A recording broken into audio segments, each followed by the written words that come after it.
Hi everyone, it's Leonore. Welcome to Soul Searching Tarot. This is a Venus in Capricorn reading. Hello. We are in Venus in Capricorn, so that's why I got to be all dramatic because it's Venus in Capricorn and right now it's retrograding, but it doesn't matter when you watch this video. This is for people who have Venus in Capricorn or seventh house in Capricorn. Okay, it is a love reading. It's a Q&A love reading. So for those who are interested in knowing where their Venus is, I do have a link on my banner, or you could also go to my about page. It'll take you straight to Cafe Astrology. Just put where you were born, your date of birth, obviously, and it'll give you your Venus placement. If you're looking for your person's Venus placement, you need the time of birth, not the time, the date of birth, where they were born, or around again, it's for time zone reasons. So if you kind of have an idea, then just put it down. But, rising sign, right? If you know the time that you were born, like within an hour and a half, put the rising sign too, because that'll give you your seventh house placement. It'll give you your first house placement, which is your rising sign, your ascending sign, but Venus in seventh house is pretty much, similar in energy. It's about relationships. And so this is for Venus in Capricorn people or anybody that has seventh house in Capricorn. So that means if you have a rising sign or a ascending sign in Cancer, then you have seventh house in Capricorn. This message is for you, okay?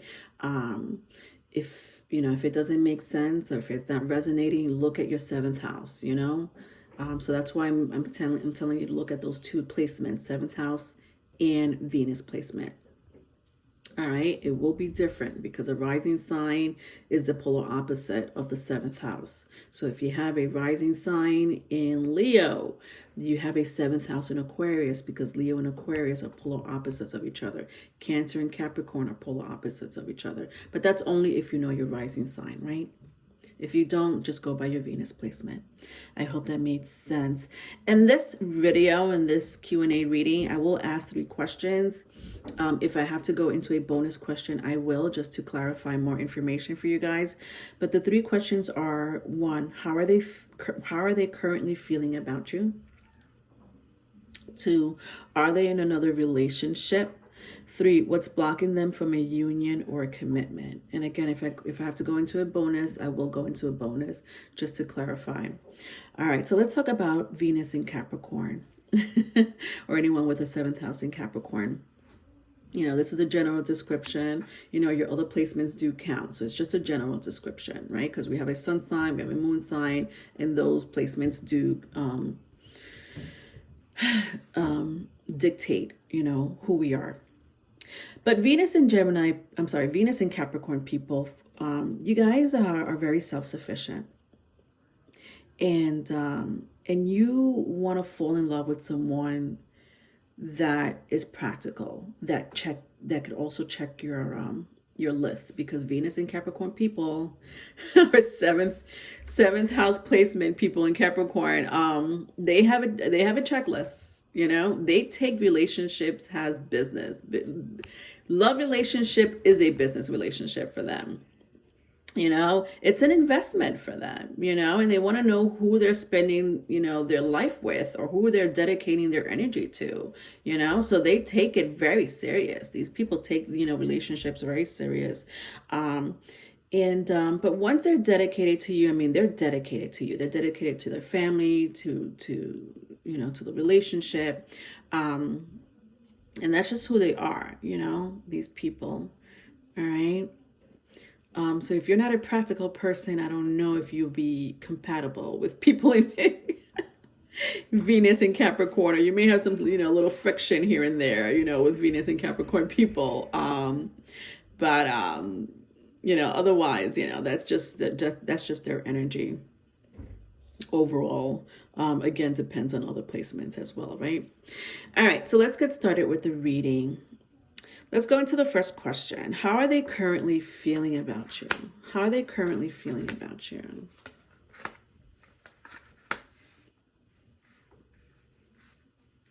All right, so I have the Hangman, I have the Lovers, I have Six of Pentacles, and I have the Knight of Wands in reverse.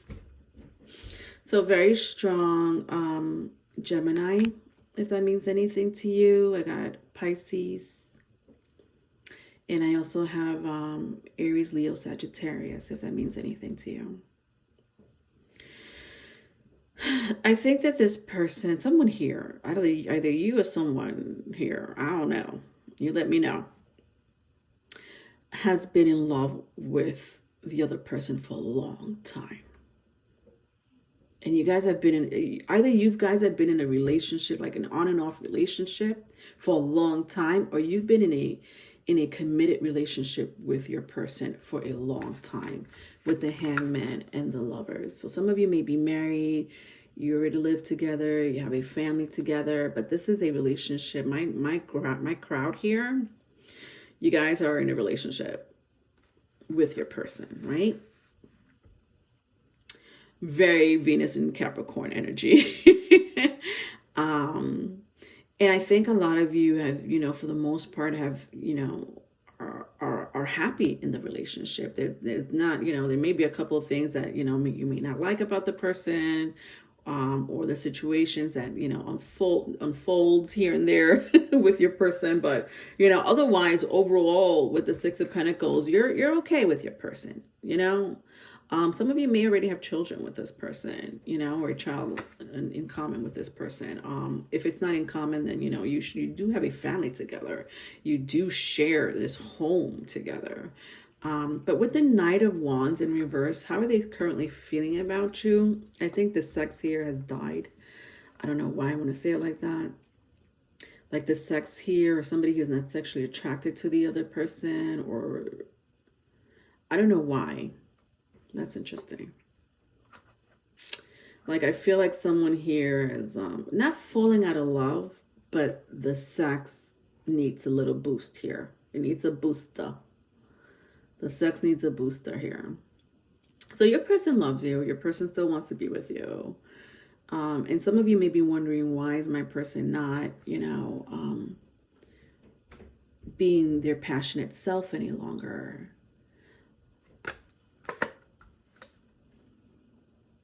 Some of you may just have recently had a child. And some of you may be going through some type of, you know, postpartum depression, or just a little bit of melancholy. Some of you may be taking medication that may be messing with your sex life. I just feel like overall, you know, there's a reason. There is like a reason why someone here is not, you know, sexually motivated or attracted. And it's a reason. There's a reason behind it. Interesting. You know, but there could be some factors that play into that role, right? You know your story more than me. I feel like, you know, you guys may know that more than me. And if you don't know, if you're trying to figure out why your person's feeling the way they are, well, let's go and find out. The second question is, are they in another relationship? Are they in another relationship?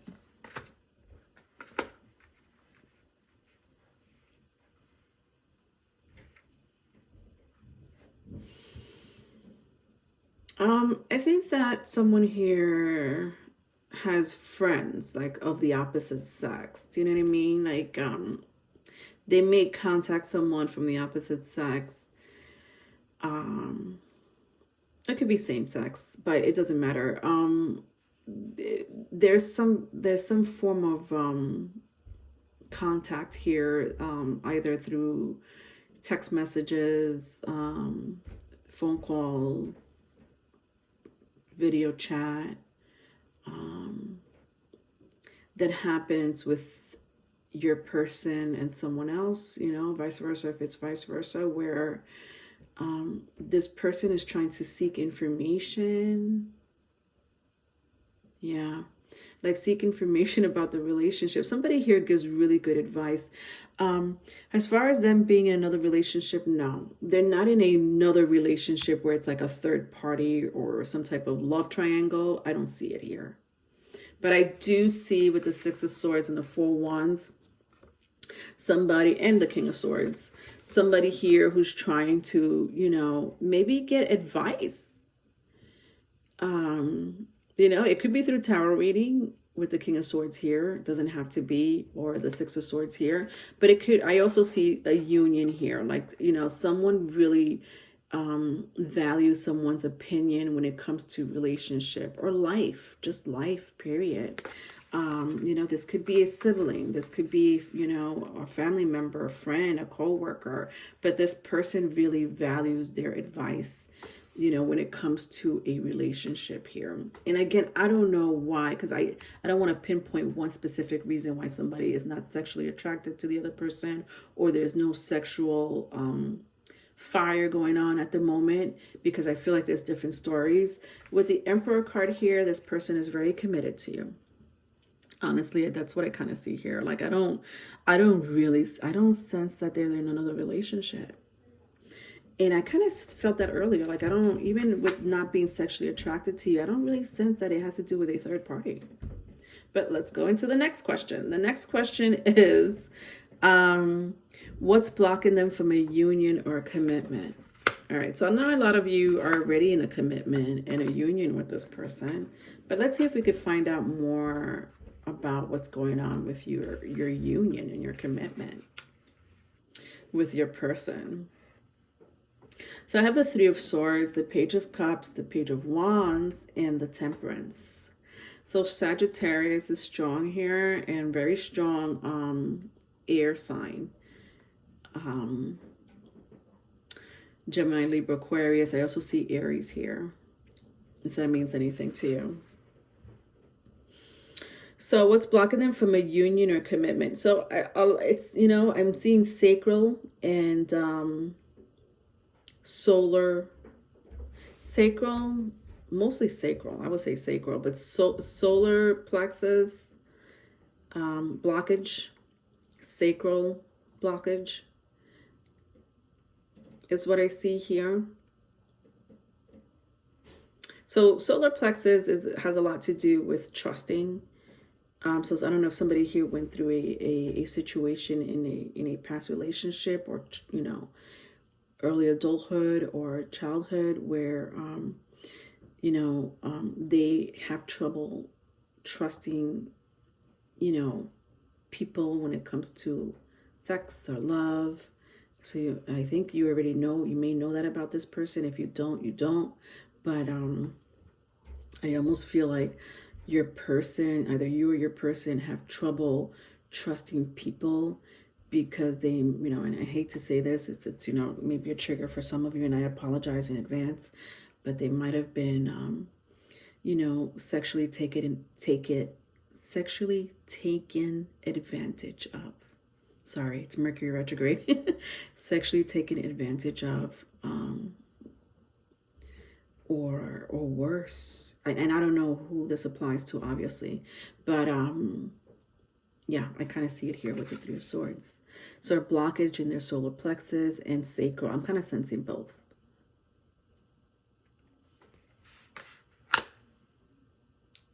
It's a lack of trust when it comes to their sexual partners or anything intimate, because it's like they play that trauma.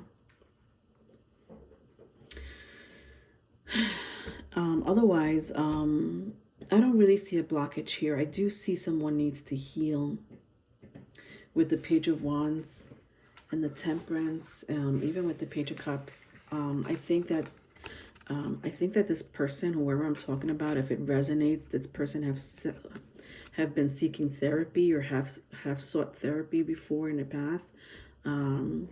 Again, either through a mutual, connection, or a professional. But with the Page of Wands and the Temperance here,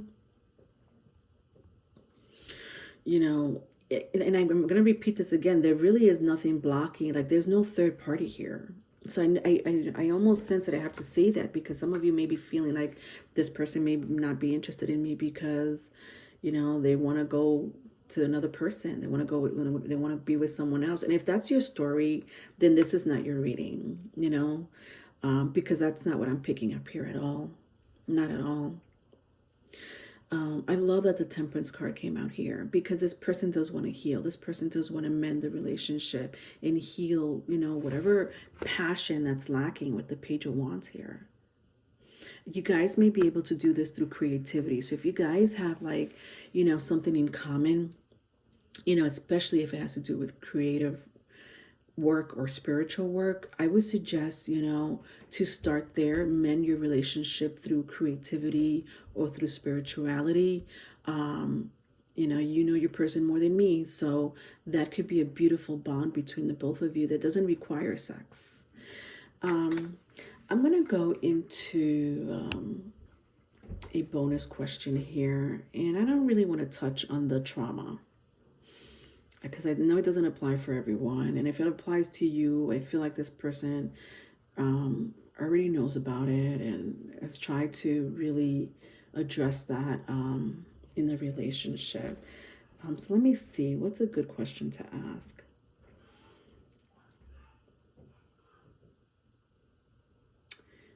I think the outcome, right? I feel like, some of you may want to know the outcome between you and your person. So let's find out. What is the outcome between you and your person?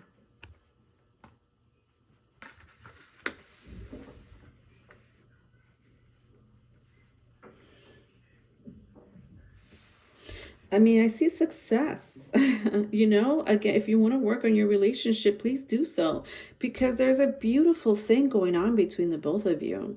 I'm also seeing something that I don't like here. And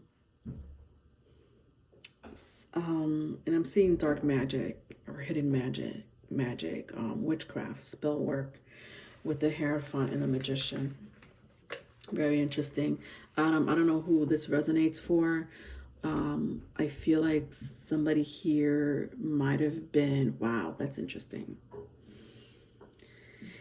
Let me tell you something. If there's a reason why your person's not interested in you sexually, or somebody here may have, bouts of depression that comes out of nowhere or just came out of nowhere, I feel like there was spell work done to your relationship. Somebody here is jealous of your partnership, and somebody did some fucking spell work to make sure that you and your person don't have sexual contact.